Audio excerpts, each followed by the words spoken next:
고린도전서 10장 1절에서 4절까지 보도록 하겠습니다. 형제들아, 나는 너희가 알지 못하기를 원하지 아니하노니 우리 조상들이 다 구름 아래에 있고 바다 가운데로 지나며 모세에게 속하여 다 구름과 바다에서 세례를 받고 다 같은 신령한 음식을 먹으며 다 같은 신령한 음료를 마셨으니 이는 그들을 따르는 신령한 반석으로부터 마셨음에 그 반석은 곧 그리스도시라. 아멘. 자, 오늘 참 귀한 말씀을 듣습니다. 이 고린도전서 10장은 바울의 구원론 혹은 교회론 이렇게 일컫는 말씀이에요. 이 10장을 통해서 바울이 말하는 구원이 무엇인가를 우리는 보게 되는 거죠. 또 교회는 뭐고 교회의 생활을 어떻게 해야 되는가 이걸 보게 되는 거예요. 바울이 신약을 13권 이상의 책을 썼다 그러지 않습니까? 그 정도니까 이 바울의 구원론이라는 게 우리의 구원론이 될 수가 있다는 거예요. 그리고 이런 문제에 대해서 궁금한 사람들이 내 구원에 대해서 흔들리고 도대체 교회가 뭐 하는 곳인가에 대해서 잘 모르는 사람들은 이 고린도전서 10장을 반드시 봐야 된다는 거예요. 그런데 이 앞부분을 여러분들 읽어봤지만 구원이 무언가 여기에 대해서 바로 설명하는 것 같지가 않죠. 그게 참 이상한 거예요. 이 바울 사도의 천재성인데 본문의 특징을 먼저 한마디로 얘기하자면 바울은 구원을 설명하는데 어떻게 설명하느냐? 이스라엘의 역사 안에서 설명을 해요. 구원의 정의는 이렇다. 이게 아니란 말이에요. 이스라엘의 역사를 설명하면서 그 스토리를 통해서 이게 구원이다를 말해주고 있는 거예요. 그래서 이런 역사를 상징적 혹은 계시적 역사다 이렇게 말을 합니다. 즉 이스라엘의 역사라는 것은 단순히 그냥 어느 나라의 역사가 아니에요. 그냥 한 나라가 이렇게 세워졌고 이렇게 성장해 나갔구나 그게 아니라는 거예요. 그럼 뭐예요? 하나님이 그 역사 속에서 혹은 어떤 사건 속에서 계시하고 있다는 거죠. 그래서 우리가 역사라는 영어 히스토리를 뭐라고 부른다고요? His story라고 그랬잖아요. 그분의 이야기예요. 그분의 이야기가 이스라엘을 통해서 계시되고 있다 하는 거예요.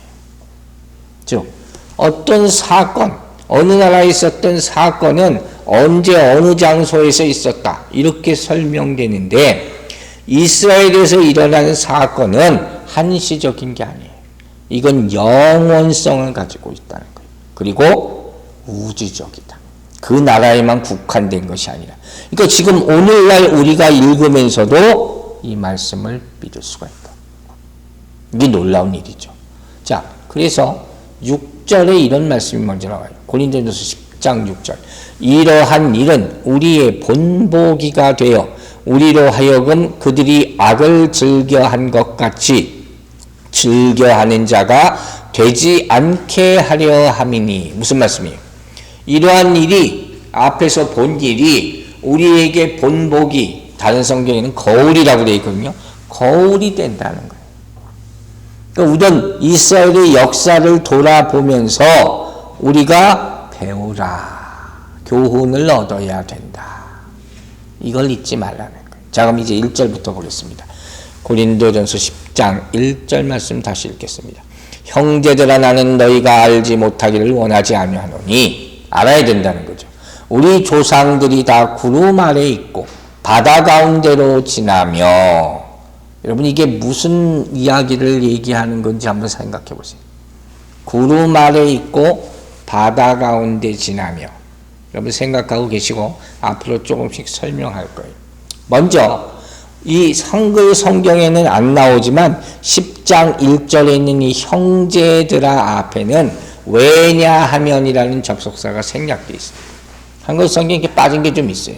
즉 10장 10장 1절은 9장의 마지막과 연결됩니다. 그럼 9장 마지막, 우리가 지난주에 봤잖아요. 27절 말씀부터 다시 읽어볼게요.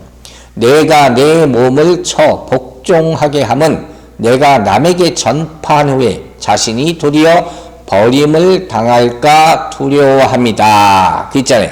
그리고 왜냐하면 형제들아 나는 너희가 알지 못하기를 원하지 아니하노니, 이렇게 연결되는 거예요. 조금 이상한 것 같이 느껴지기도 하죠. 이게 무슨 소리냐? 왜냐하면 너희들이 내가 내 자신에서 말한 바, 바로 앞에 27절에서 말한 바, 이 말씀이 여러분에게도 적용되는 말씀이라는 것을 꼭 알아야 합니다. 이 뜻이에요. 자꾸 읽어야지 이해가 되실 거예요. 즉 바울은 앞에서 27절에서 뭐라고 했어요? 자신이 복음을 전하면서도 버림받을 수 있다 하는 참 기가 막힌 얘기를 하잖아요. 이것과 앞으로 전개될 10장에 나오는 이야기들이 연결된다 하는 거예요. 즉 복음 전하는 자는 어떻게 버림받을 수 있어요? 그러나 그럴 수 있다는 가능성이라는 거예요. 마찬가지로 고린도 교인들도 뭐예요? 구원받았지만 버림받을 수 있다. 이 얘기를 하고자 하는 거예요. 그 얘기를 하려고 이제 장황하게 설명을 합니다. 즉 바울의 진짜 감춰진 의도는 뭐냐? 보세요. 바울은 특권이 있어요. 그게 뭐예요? 사도권이라는 거죠. 복음을 전할 수 있는 권한이죠. 그런데 이런 엄청난 특권을 가지고 있지만 그것이 나중에 있을 실패를 다 막아주는 방패가 되지 않을 수도 있다는 거예요. 무슨 말인지 아시겠죠? 그런 엄청난 권한을 부여받았어요. 그러나 인생 살면서 여러 가지 실패를 경험할 수 있다는 거예요. 우리 인생하고 똑같은 얘기죠. 바울이 계속 자기의 사도직을 변호하고 지키기 위해서 이렇게 막 싸우잖아요. 그러면서도 한편으로는 이러다가 혹시 나는 버림받는 거 아니야? 이런 생각도 하고 있다는 거예요. 연약함이죠. 동시에 솔직함이에요. 우리가 다 이런 생각을 하면서 사는 거예요. 그러면서 우리에게 진짜 주는 중요한 교훈 한 가지는 뭐냐? 우리에게도 특권이 있잖아요. 그게 뭐예요? 구원받았다는 거죠. 이건 우리 각각 개인이 누리는 특권이에요. 그런데 이 구원이라는 특권을 가진 사람은 그걸 자랑만 하지 말고 이스라엘처럼 어떻게 해야 돼요? 책임감을 느껴야 되잖아요. 구원에 관한 책임의식이 있어야 된다는 것을 먼저 첫째 생각해야 되고, 두 번째는 뭐라고요? 내가 구원받았다고 해서 내 맘대로 막 살아서는 안 된다. 결과적으로 그 구원이 꽝이 될 수도 있다. 그걸 생각하라는 거예요. 그 겁주는 게 아니라 이스라엘의 삶을 보여주면서, 예를 들어서 보여주면서 지금부터 그것을 설명을 합니다. 그 연결고리를 얘기해 주는 거예요. 그 1절부터 4절 우리가 오늘 본문에 읽은 것을 보면 계속 똑같이 나오는 말이 있어요. 1절부터. 그게 뭐냐? 다라는 거예요.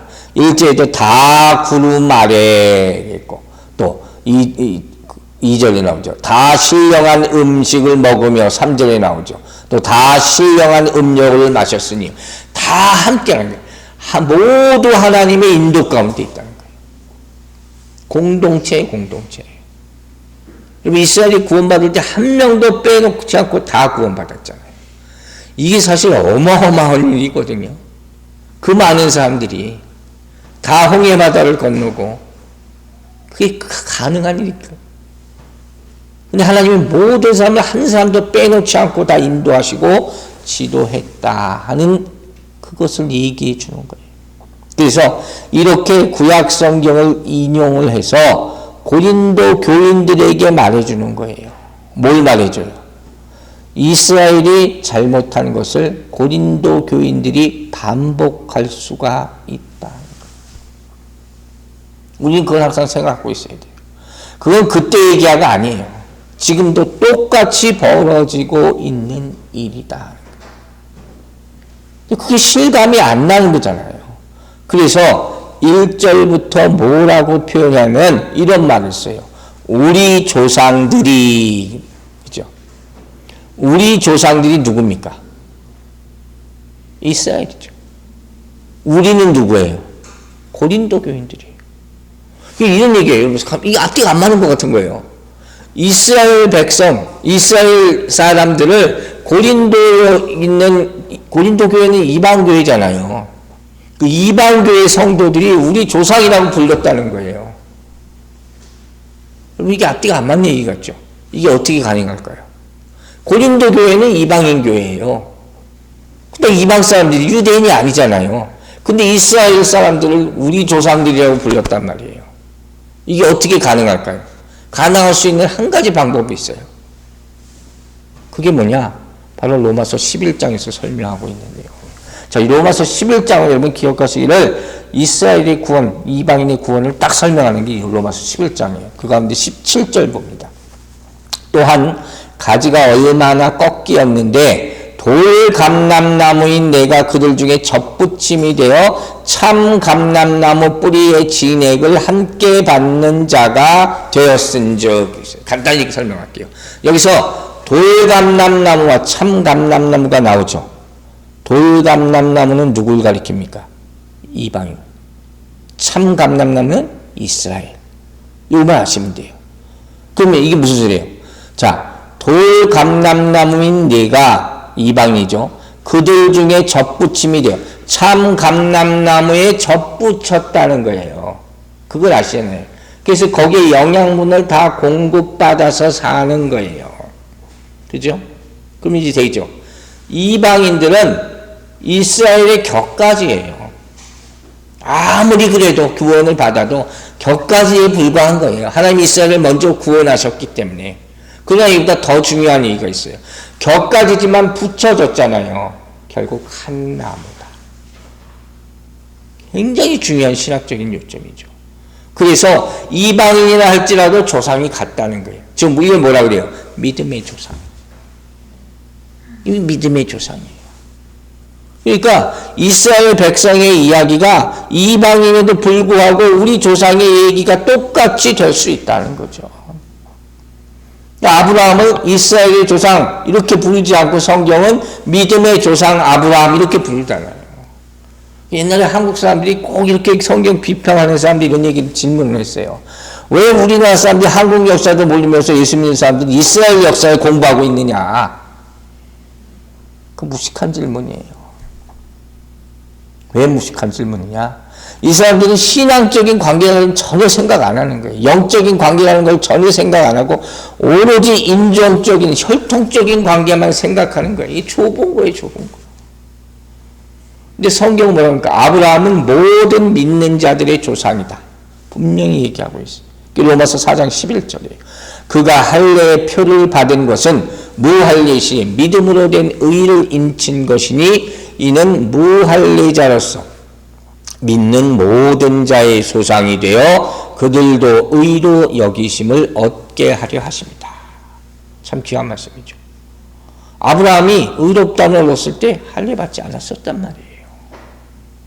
그것과 전혀 상관이 없단 말이에요. 유대인이건 아니건 그것과 상관없었다 하는 거죠. 자, 그럼 이제 보세요. 이스라엘이 누렸던 구체적인 특권, 왜 그렇게 이스라엘 하느냐.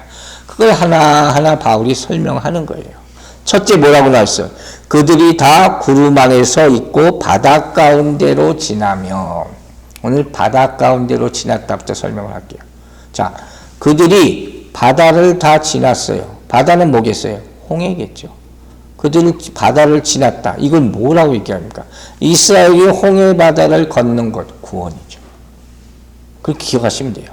역사적으로 구원을 제가 서두에서 얘기했잖아요. 정의로 얘기하지 않고 역사적으로 설명합니다. 그걸 구원이라는 거예요. 즉 지금부터 나오는 얘기는 다 이거 보면 이스라엘 역사인데 그게 아니라 바울은 구원을 설명하고 있다 하는 거예요. 그럼 이 구원에 대한 큰 개념부터 설명을 합니다. 이걸 알아야지 디테일을 알 수 있는 거예요. 먼저 이스라엘이 출애굽한 것을 우리는 구원이라 이렇게 얘기하잖아요. 애굽에서의 노예 생활이었어요. 그게 죄된 생활이에요. 사단에 붙잡힌 생활. 여기서 스스로 도저히 나는 빠져나갈 수가 없어요. 스스로 풀 수 없는 쇠사슬에 묶여 있는 것이란 말이에요. 이것을 하나님께서 풀어준 것이 구원이에요. 이거 우리는 할렐루야죠. 안 그랬으면 평생 노예로 사는 거예요. 평생 어둠의 세력 가운데 붙잡혀서 사는 것인데 하나님의 능력이 이들을 자유케 하신 거예요. 다 경험하셨을 줄로 믿습니다. 이런 구원의 자유에 대한 확신이 있어야 된다는 거예요. 우리가 영적으로. 그 다음에 이렇게 자유하는 과정 가운데 뭐가 있어요? 10가지 재앙이 있잖아요. 이 10가지 재앙을 내리신단 말이에요. 그 10가지 재앙이 재앙이지만 바로 이게 또 10번의 찬스를, 구원의 찬스를 주신 거라 그랬잖아요. 근데 이걸 그들이 다 거부했단 말이에요. 테스트에 이스라엘에게는 테스트고 시험이란 말이에요. 그것을 이스라엘이 통과합니다. 이 사람도 그냥 가만히 있어 통과한 거예요. 그리고 나서 뭐가 있어요? 홍해가 나타나는 거예요. 홍해가 나타나요. 이 홍해를 넘는 사건을 뭐라고 표현합니까? 오늘 본문에서는 다 구름과 바다에서 세례를 받고 이렇게 표현해요. 뭐라고요? 홍해를 건넌 사건을 최초의 세례라 말하는 거예요. 이게 절대로 잊지 말아요. 이거 모르는 분들이 의외로 많아요. 근데 이걸 생각해낸 바울이 더 대단하지 않습니까? 이걸 어떻게 세례라고 생각했을까? 그 당시에 참 놀라울 뿐이에요. 자, 그럼 보세요. 출애굽했어요. 홍해를 건넙니다. 그 다음에 어디로 가죠? 광야로 들어가요. 그럼 광야는 뭡니까? 여러분은 광야를 한마디로 뭐라고 설명합니까? 우리가 이제까지 이거 다 배웠어요, 앞에서. 광야는 한마디로 뭐라고 설명할 수 있느냐? 이스라엘 광야 40년을 뭐라고 얘기하냐? 사도행전 7장 38절에 그게 딱 요약되어 있어요. 시내산에서 말하던 그 천사와 우리 조상들과 함께 광야 교회에 있었고 또 살아있는 말씀을 받아 우리에게 주던 자가 이 사람이다. 광야 이퀄 교회다. 이제부터 우리는 항상 믿는 사람으로서 구원받았으면 광야는 뭐예요? 교회. 이게 먼저 나와야 되는 거예요. 이게 먼저 나와 있으니까 순서적으로. 다른 어떤 광야가 뭐 고난이고 사막이고 다 필요 없어. 먼저 교회가 나와야 된다는 거예요. 그러니까 광야 교회는 어디서부터 시작돼서 홍해를 건너면서부터 교회예요. 즉 우리가 구원받으면 당연히 교회에 속해요, 안 속해요? 속하게 된다는 거예요. 교회 무용론을 주장하는 사람들은 성경을 잘못 해석하는 거예요. 반드시 교회에 속하게 돼 있어요, 구원받은 자는. 그걸 이스라엘 구원의 역사가 설명해 준다는 것이죠. 그러면 이 광야 40년의 의미는 뭐냐는 거예요. 자, 출애굽이 구원의 시작이죠. 그러면 광야 40년은 뭐냐? 이건 매일매일 당하는 우리의 시험에 빠지지 않고 믿음으로 이겨내는 생활. 그 40년. 그래서 그 40년을 현재적 구원이라고 얘기해요. 출애굽을 과거적 구원이라고 얘기한다.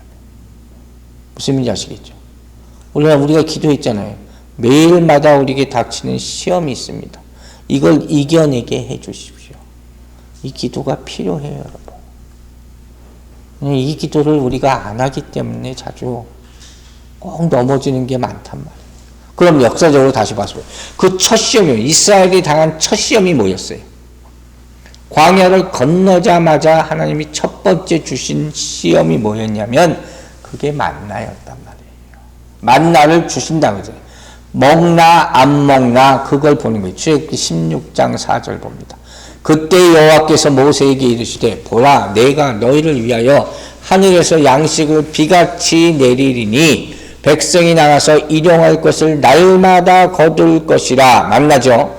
이같이 하여 그들이 내 율법을 준행하나 아니하나 내가 어떻게 해요? 시험하리라. 시험이에요. 분명히 시험이라고 성경에 나와 있어요. 하나님이 주시는 건 다 시험의 의미를 포함하고 있다는 걸 우리가 생각하고 받으라는 거예요. 그걸 다 통과해야 되는 거예요. 그냥 넙죽넙죽 받아 먹어야 하는 건 하나도 없어요. 하나님 주시는 건. 이스라엘은 그걸 몰랐죠. 그러니까 불평하는 거죠. 자, 구원의 시작이에요. 과거로부터 애굽으로 탈출하는 거예요. 현재적 구원이 있어요. 40년 광야 생활에서 매일 오는 시험을 이겨내는 것. 만나를 먹을 것이냐, 여러분, 그거예요. 하늘로부터 오는 양식을 먹을 것이냐, 땅의 양식을 또 자꾸 눈에 가느냐, 이 시험이란 말이에요. 그리고 구원의 끝이 있을 거 아니에요. 구원의 시작이 있으면. 참 구원이 뭐냐? 어디 가는 거예요? 가나안 땅. 요단강 건너가 만나리. 이게 바로 구원의 끝이라고 하는 거예요. 신명기 8장 1절과 2절 봅니다. 내가 오늘 명하는 모든 명령을 너희는 지켜 행하라. 그리하면 너희가 살고 번성하고 여호와께서 너희의 조상들에게 맹세하신 땅에 들어가서 가나안이죠. 그것을 차지하리라. 네 하나님 여호와께서 이 40년 동안에 네게 광야길을 걷게 하신 것을 기억하라. 이는 너를 낮추시며 너를 시험하사. 나오잖아요. 내 마음이 어떠한지 그 명령을 지키는지 지키지 않는지 알려 하심이라. 광야 40년은 하나님의 시험이었다는 거예요. 매일마다 시험하는 거예요. 우리 인생은 시험이에요. 이걸 따르면. 그죠? 근데 마지막 시험이라는 게 있단 말이에요. 여길 통과해야지 가나안 땅. 이전에 내가 구원받고 어떻게 막 살았어. 근데 광야에서 결국 죽었어. 그럼 뭐예요? 구원받지 못한 거. 안타깝지만. 끝까지 가야 되는 거예요. 끝까지 가야 된다는 말 계속 들었잖아요. 그걸 풀어 설명한 게 바로 이 스토리라는 거예요. 여러분 아시겠죠? 구원의 시작, 현재적 구원, 그리고 마지막 구원, 구원의 완성이에요. 이 끝까지 다 가게 되길 주의 이름으로 축원합니다. 이거 못하면 소용없어요. 그럼 여기서 돌발 질문을 하나 할게요. 여러분, 모세는 구원 받았습니까? 안 받았습니까? 모세. 구원 받았을까요? 못 받았을까요? 여러분 잘 생각해 보세요. 모세는 어떻게 됐어요? 어디서 죽었어요? 가나안 땅 못 가고 죽었어요. 분명히 성경에 그렇게 나와요. 그럼 이제 설명한 바로 보면 가나안에 들어가야지 구원받는다고 했잖아요. 그 출애굽 1세대 다 죽었단 말이에요. 여호수아 갈렙 빼고 다 죽었어요. 다 죽었어요. 그 모세는 구원 못 받았냐? 자, 신명기 34장 4절. 여호와께서 그에게 이르시되 이는 내가 아브라함과 이삭과 야곱에게 맹세하여 그의 후손에게 주리라 한 땅이라 내가 내 눈으로 보게 하였거니와 너는 그리로 건너가지 못하리라. 모세에게 하는 거죠. 이 여호와의 종 모세가 여호와의 말씀대로 모압 땅에서 죽었다. 이거 그대로 문자 그대로 보면 모세는 구원 못 받은 거 아니 가나안 땅 못 갔으니까 이렇게 생각할 수 있잖아요. 자, 여기서 두 가지 중요한 걸 얘기하는 거예요. 먼저 굉장히 중요한 신학적 교훈이 한 가지 있어요. 그게 뭐냐면 죄 가운데서 우리가 살아남기가 어렵다는 거예요. 그게 이스라엘의 광야 40년이에요. 그 큰 구원의 감격을 경험하고도 결국 우상 섬기잖아요. 모세도 실수를 여러 번 하잖아요. 즉 이게 뭐예요? 매일마다 우리가 짓는 죄의 문제. 이게 참 나 혼자 해결하기는 어렵다는 거예요. 구원의 완성을 보기가 쉽지 않다. 이런 모습을 보면 우리가 구원받을 수 있는 방법은 딱 두 가지밖에 없어요. 하나는 뭐예요? 끝까지 믿음을 지키는 거죠. 우리가 아는 바로. 또 하나는 주님께서 오실 때 들림받는 것밖에 없어요. 아무리 생각해봐도 다른 방법은 없어요. 둘 중에 하나는 꼭 들어가게 되길 주의 이름으로 축원합니다. 내가 믿음을 지켜서 가든가 아니면 주님께서 재림하실 때 들림받든가. 그러면 그게 무슨 얘기예요? 마태복음 24장 39, 40절에 나오는 얘기예요. 홍수가 나서 그들을 다 멸하기까지 깨닫지 못하였으니 인자의 임함도 이와 같으냐. 노아의 방주 때 똑같단 말이에요. 그렇게 얘기해도 아무도 오지 않잖아요. 그때 두 사람이 마지막 때 밭에 있음에 한 사람은 데려가고 한 사람은 버려둠을 당할 거예요. 실제로 일이 일어난다는 거예요. 얼마나 두렵고 떨리는 일입니까?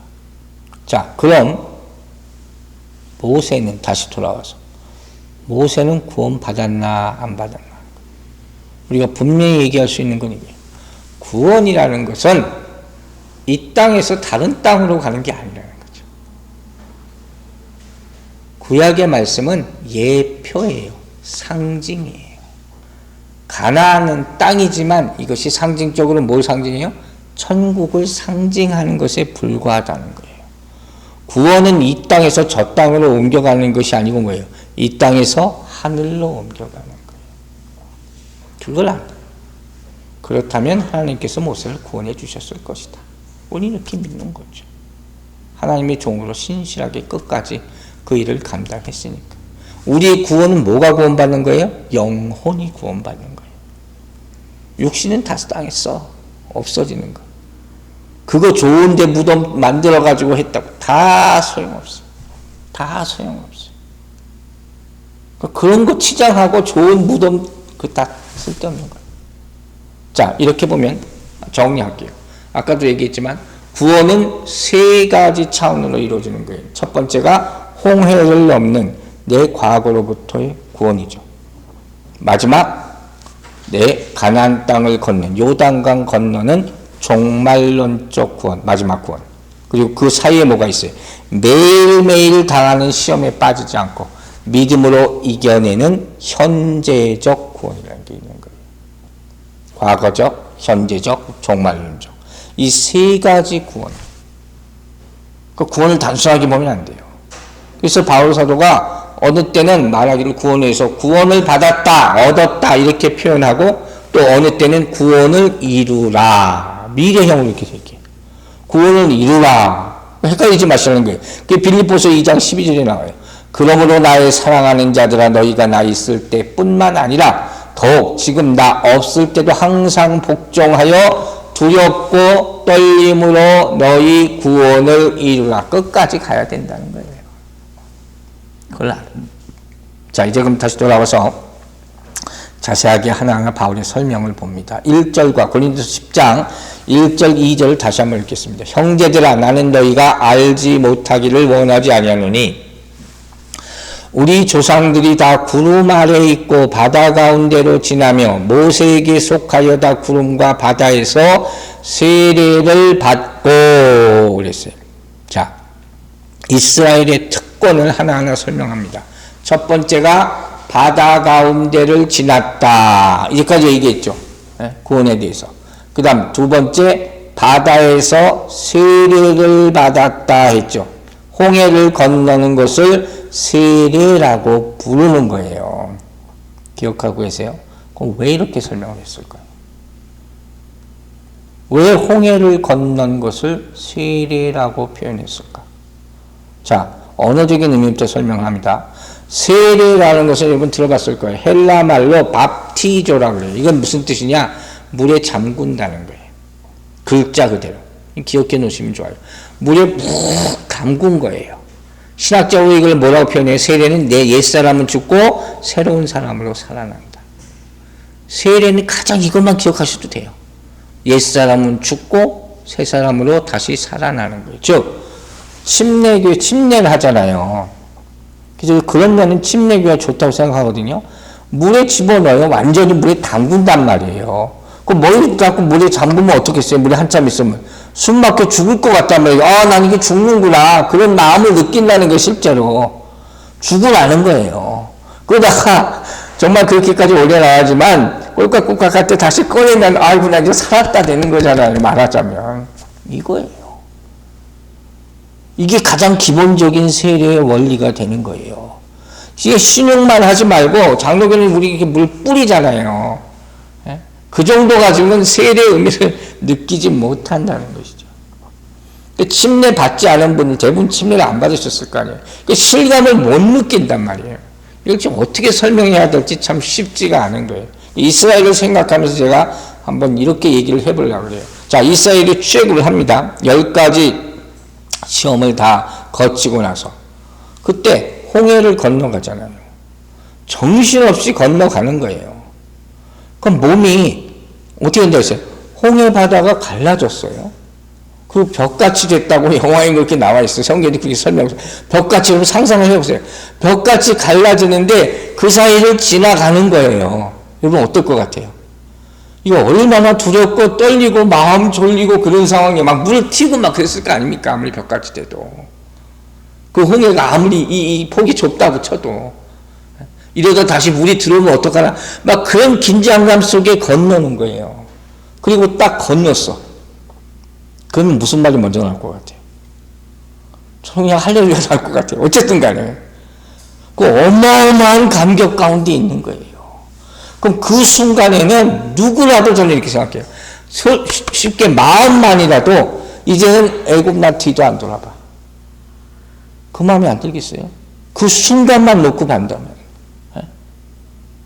이제는 나 이제 살았다는 거예요. 그 노예생활 끝났다는 거예요. 이걸 신학적으로 어떻게 표현하냐면 옛사람은 죽고 새 사람으로 다시 산다는 거예요. 율법이 죽고 은혜로 다시 산다는 거예요.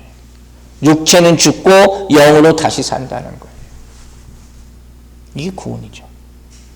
이 세 가지 측면, 옛사람은 죽고 새 사람으로 다시 태어나고, 죄는 죽고 율법은 죽고 은혜로 다시 태어나고, 육체는 죽고 영으로 다시 살아나는 이것을 다 경험해야 된다는 거예요.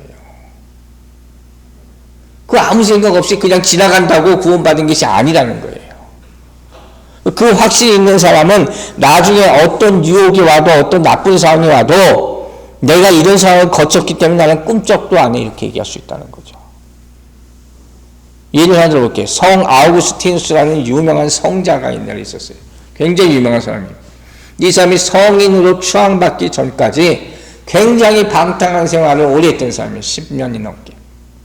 뭐 술 먹고 여러 가지 음행하고 뭐 별의별 짓을 다 했겠죠. 종교도 이상한 종교를 믿고 막 그랬어요. 뭐 마니균 무슨 이상한 교를 믿고. 정신과 육체가 다 타락했던 사람인데 예수를 어떻게 믿게 되고 구원받고 성자까지 됐어요. 참 성령의 역사죠.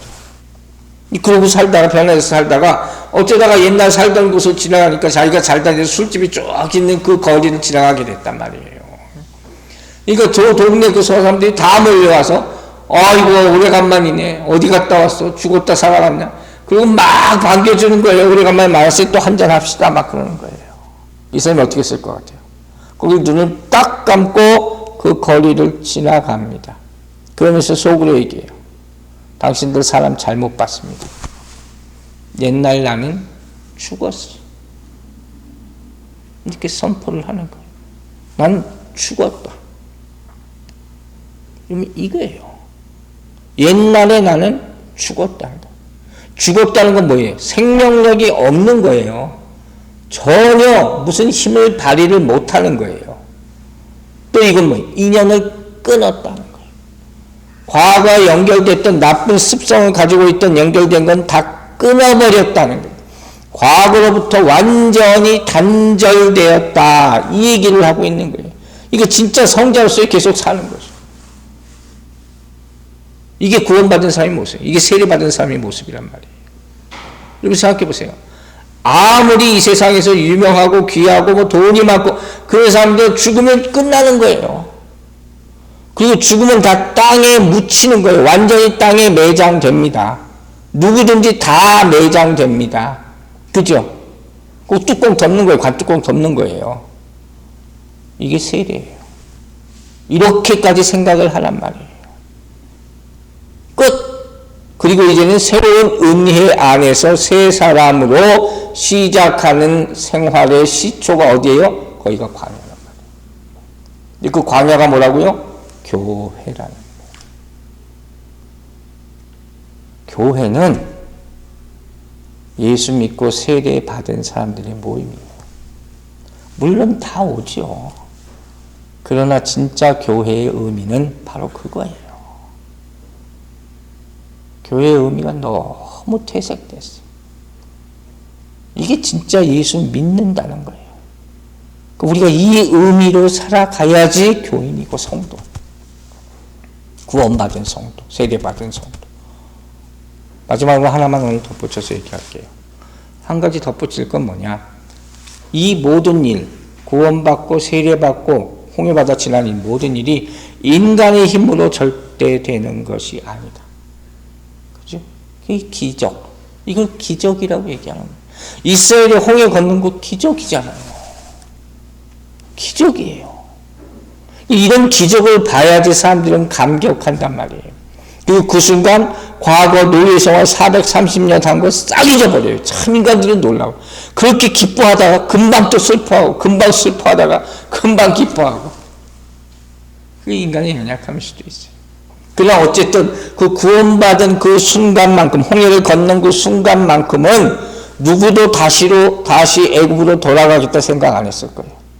물론 사흘 있다가 또 그러기 시작하지만 그 순간만큼은, 그죠? 방금 전에 10가지 재앙을 봤어요. 애국 군대가 다 물에 수장되는 걸 봤어요. 자기들만 싹 살아나는 걸 봤어. 그러니까 얼마나 놀랍고 신기하고 감사하고 또 신나고 아마 그랬을 거예요. 박수 치면서. 그러니까 막 어떻게 미리암이 속을 치며 춤을 추며 난리법석을 떨잖아요. 이게 구원의 감격이에요. 그러니까 그 순간에는 어쨌든 간에 이제는 하나님만 믿겠다. 이게 나오는 거예요. 왜? 하나님이 하신 줄 아니까. 이 순간만큼은 찬송을 목이 터지게 불렀을 거예요. 여러분, 이런 감격이 있습니까? 이게 기억하세요.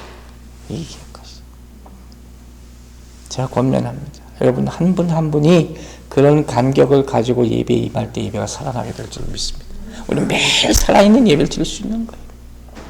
마지막으로, 여러분, 이런 세례를 받았습니까? 이런 구원의 감격이 있습니까? 지금 이 말씀을 바울이 고린도 교인들에게 말하는 동시에 우리에게 말하고 있는 거예요. 특권은 무슨 놈의 특권이 있습니까? 우리는 오직 감사와 은혜만 있을 뿐이에요. 그거면 되는 거예요. 구원의 감격을 절대 잊지 말고 사시는 여러분과 저가 되기를 주의 이름으로 축원합니다. 기도하겠습니다. 아버지 하나님, 오늘부터 우리가 구원에 대한 말씀을 다시 듣습니다. 다 구원받았다고 하지만 구원에 대한 확신도 감격도 없이 살아가는 그런 불쌍한 그리스도인들이 너무도 많습니다. 아버지, 우리의 감격을 다시 되찾게 하여 주시고 그 뜨거운 마음으로 주를 다시 찬양하게 하여 주셔서 그 구원받았던 순간 우리 평생 동안 이어질 수 있도록 축복하여 주시옵소서.